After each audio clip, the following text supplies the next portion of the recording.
Hello दोस्तों, DLS coaching में आपका स्वागत है। मैं हूं अविनाश पांडे और आज हम सीखेंगे घनमूल निकालना, क्यू रूट निकालना। देखिए, एक ऐसी ट्रिक है जिससे हम कम से कम समय में कुछ ही सेकंड में बड़ी से बड़ी संख्याओं का घनमूल निकाल सकते हैं। तो आइए सीखते हैं करना कैसे है।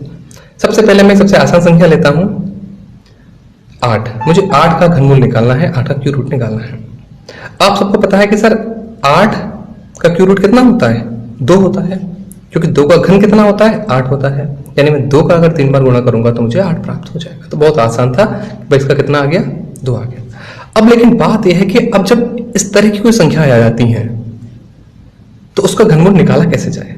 चलो देखते हैं, इसको भी सीखते हैं। एक संख्या है मेरी 12167। मुझे इसका घनमूल निकालना है। अब देखिए, सबसे पहले मैं क्या करूंगा कि इस इकाई अंक को लूंगा। अब मैं वो संख्याएं ढूंढूंगा जिसका घन करने पर इकाई अंक 7 आता हो। तो देखिए, ऐसी कौन सी संख्या है जिसका घन करने पर इकाई अंक 7 आता है? 3 ऐसी संख्या है कि जिसका घन करने पर मुझे इकाई अंक के रूप में 7 प्राप्त होता है। तो सबसे पहले मैंने क्या किया, 3 को लिखा। उसके बाद मुझे करना क्या है कि इस तरफ की राइट हैंड साइड की 3 संख्याओं को छोड़ देना है।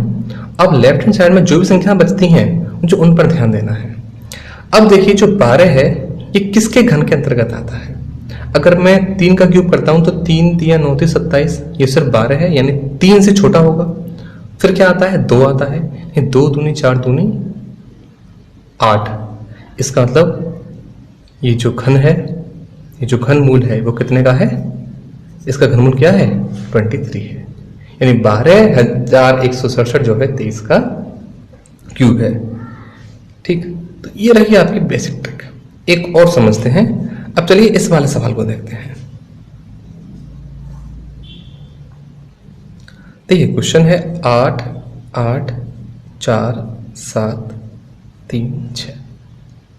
मुझे इसका घनमूल निकालना है। तो पहले मैं ये देखूंगा कि कौन सी संख्या है जिसका क्यूब करने पर इकाई अंक 6 आता है। सिर्फ 6 ही ऐसी संख्या है जिसका क्यूब करने पर मुझे 6 प्राप्त होता है। तो सबसे पहले मैं क्या लिखूंगा? 6 लिखूंगा। फिर राइट हैंड की 3 संख्याओं को छोड़ दूंगा और लेफ्ट हैंड साइड की 3 संख्याओं पर ध्यान दूंगा। अब आप देखते हैं कि 884 किस संख्या के क्यूब के अंतर्गत आता है। देखिए, 8 8 64 512, ये और बड़ी है उससे, तो 9 को लेते हैं। 9 81 729, यानी कि 9 का क्यूब है जिसके अंतर्गत आता है। तो मैं यहां पे क्या लिखूंगा? 9 लिखूंगा और मेरा आंसर आ गया 96। अगर समझ में नहीं आया तो फिर अगली संख्या देखते हैं। चलो एक और देखते हैं। चलो अब इस वाली संख्या को लेते हैं। भाई इस वाली में है 148877। ठीक, अब देखिए 7 किसके क्यूब में आता है? 7 आता है 3 के क्यूब में। चलो, मैंने यहां पर 3 लिखा। ये 3 संख्या मुझे छोड़ देनी है। अब लेफ्ट हैंड साइड की मुझे 3 संख्या उठा लेनी है। 148। अब ये 148 किसके क्यूब के अंतर्गत आएगा? 55 25 पंजे 125। 6 का करूंगा तो 216, 148 से ऊपर निकल आएगा। 5 का करूंगा तो 125, वो इसके अंदर अंदर आ जाएगा। तो यहां पर मैं क्या लूंगा? मेरी संख्या होगी 53। देखो दोस्तों, ये बहुत ही आसान चीज होती है, बहुत ही आसान ट्रिक होती है। ये वर्ग से भी आसान है। अपने घर पे बड़ी बड़ी संख्या बनाइए और फिर उनका क्यूब रूट निकालिए। आप बहुत आसानी से सीख जाएंगे। चलो एक और देखते हैं।